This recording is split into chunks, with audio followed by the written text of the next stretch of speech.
क्या देश में अब जीएसटी वाकई 2 स्लैब में ही रह गया है जैसा कि सरकार दावा कर रही है? क्या देश में अब जीएसटी वाकई इनडायरेक्ट टैक्स का एक रिफॉर्म्ड टैक्स स्ट्रक्चर है? क्या आम जनता के ऊपर से अब इनडायरेक्ट टैक्स का बोझ वैसे ही कम हो गया है जैसा कि खबरों में आपको बताया जा रहा है? क्या अब आम जनता की जेब में ज्यादा पैसे बचेंगे कंजम्पशन के लिए और उससे मार्केट में डिमांड बढ़ेगी?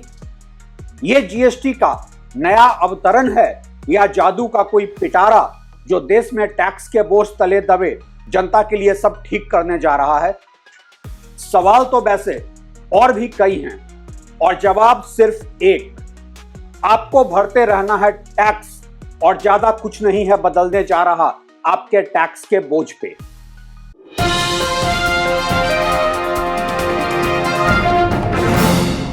नमस्कार, आप देख रहे हैं ट्रैक टू रियलिटी और मेरा नाम है रवि सिन्हा।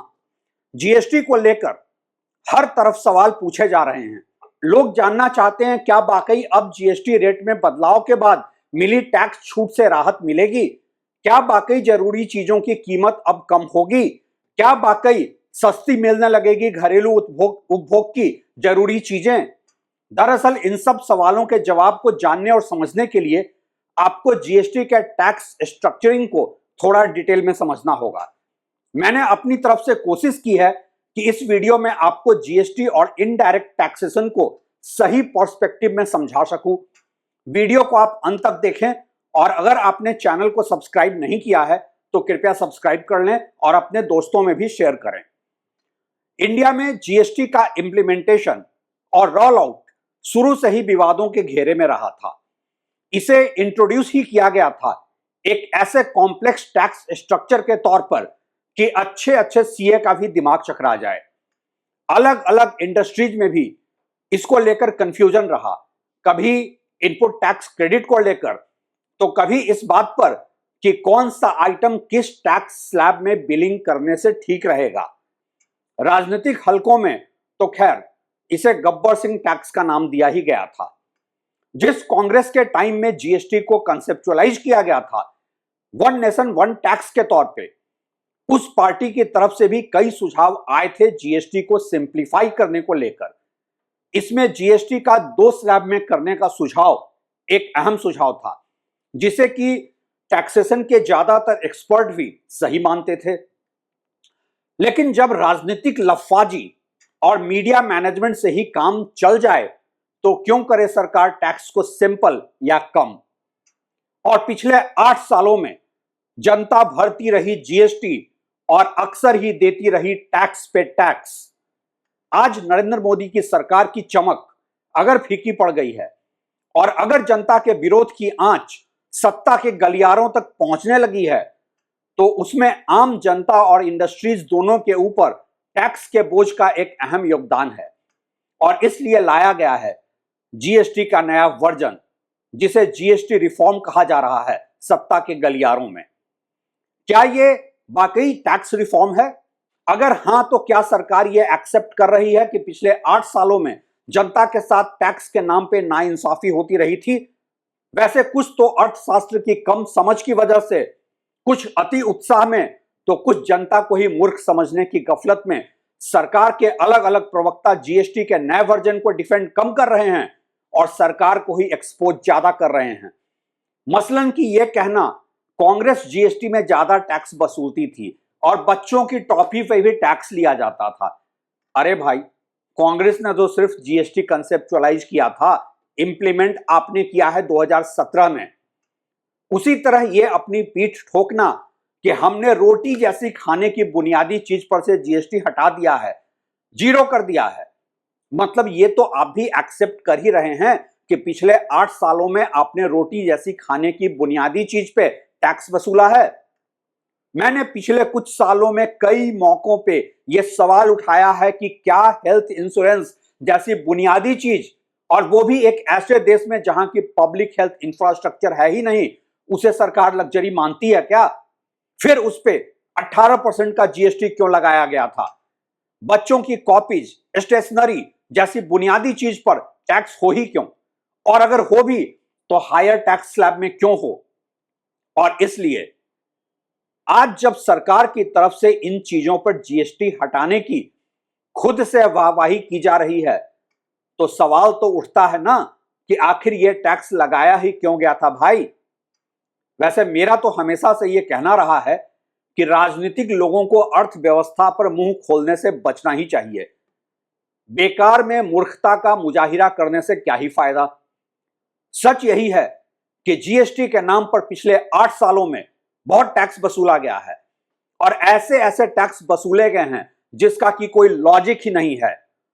और इसलिए आज सबसे बड़ा सवाल यह है कि क्या कुछ बदलने भी जा रहा है इस जीएसटी के स्लैब में बदलाव से। क्या यह वाकई अब जीएसटी का 2 ही स्लैब रेट है या चोर दरवाजे से एक बैकडोर एंट्री से और भी स्लैब रेट्स रखे गए हैं जिससे कि सरकार की कमाई होती रहे।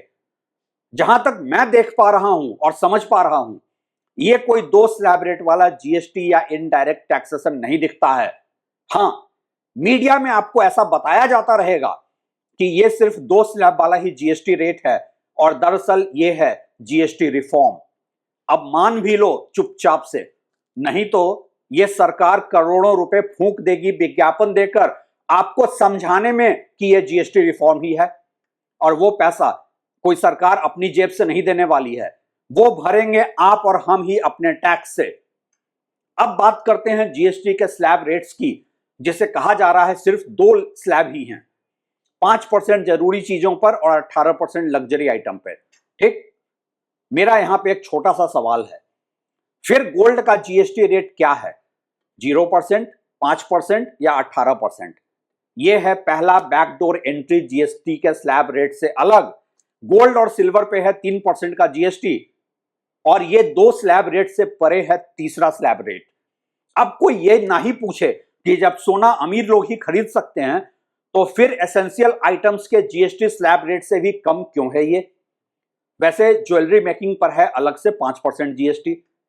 अब आपको खुश करने के लिए बताया जा रहा है कि कार और बाइक पे जीएसटी 28% से घटाकर 18% कर दिया गया है, लेकिन यह टैक्स स्लैब कम किया गया है सिर्फ छोटे छोटे कार्स पर ही, जिसकी लिमिट है 1200 सीसी पेट्रोल कार या 1500 सीसी डीजल कार। बाइक में 3500 सीसी की लिमिट रखी गई है। उससे ऊपर की कारों पे, बाइक पे एक नया टैक्स स्लैब 40% का है, जो हर उस आइटम पे है जिसे सरकार सिन आइटम या पाप मानती है, जैसे कि बीड़ी, सिगरेट, तंबाकू इत्यादि। अब लग्जरी कार, बाइक और बीड़ी, सिगरेट ये सब ही पाप के आइटम है, तो क्या लग्जरी को भी सरकार पाप ही मानती है? यहां काफी कंफ्यूजन है। खैर छोड़ो, यहां आज का मेरा मुद्दा है टैक्स के स्लैब रेट का। तो यह हुआ चौथा जीएसटी स्लैब रेट, 3%, 5%, 18% के बाद 40% का है चौथा जीएसटी स्लैब रेट। अब जो जीएसटी स्लैब रेट से परे है इनडायरेक्ट टैक्स का बोझ, वो भी तो एक स्लैब रेट ही है आम जनता के लिए, जिसपे कोई बात ही नहीं करता है। बात अगर है वन नेशन वन टैक्स की, तो कोई भी आइटम इन 2 स्लैब से बाहर के रेट पे टैक्स के दायरे में आने ही नहीं चाहिए। लेकिन नहीं, सरकार चलाने वाले हमसे और आपसे ज्यादा समझदार हैं। वो जेब भी ऐसे काटेंगे कि आप उफ भी ना कर सकें। सो इन जीएसटी के 4 डिफॉल्ट स्लैब से परे है एक और ऐसा टैक्स जो इंडिया में हर चीज की कीमत को बढ़ा रहा है और जिसे जीएसटी के दायरे में लाने से इंडिया की इन्फ्लेशन लगभग आधी रह जाएगी और हर चीज सस्ती हो जाएगी। लेकिन सरकार बेवकूफ है क्या? और इसलिए इसे रखा गया है जीएसटी के स्लैब रेट से बाहर, जो अपने आप में 5वां स्लैब हो गया। यह है पेट्रोल और डीजल की कीमत। एक तरफ अगर आप लिमिटेड कार्स पर से जीएसटी 28% से घटाकर 18% करें भी, तो दूसरी तरफ से उसकी भरपाई कर देगी बढ़ी हुई पेट्रोल और डीजल की कीमत, जहां मुनाफाखोरी और बढ़ गई है इथेनॉल की मिलावट के बाद। वैसे इस इथेनॉल की मिलावट से गाड़ियों की माइलेज जो कम हो रही है, वो घाटा या अदृश्य टैक्स का बोझ भी है आम जनता के ऊपर। क्या आप जानते भी हैं कि कितना टैक्स देते हैं आप पेट्रोल और डीजल पर?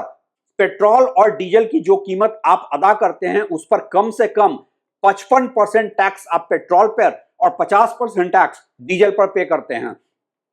जी बिल्कुल सही सुना आपने। ये तो सरकार के सिन आइटम यानी कि पाप वाले आइटम से भी ज्यादा ही है।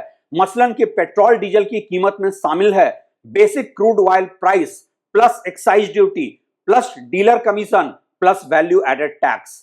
इसमें डीलर कमीशन कोई 3% के ही आसपास है और बाकी सब जाता है केंद्र और राज्य सरकारों के राजस्व में। क्या एक अपने आप में यह नया टैक्स स्लैब नहीं है?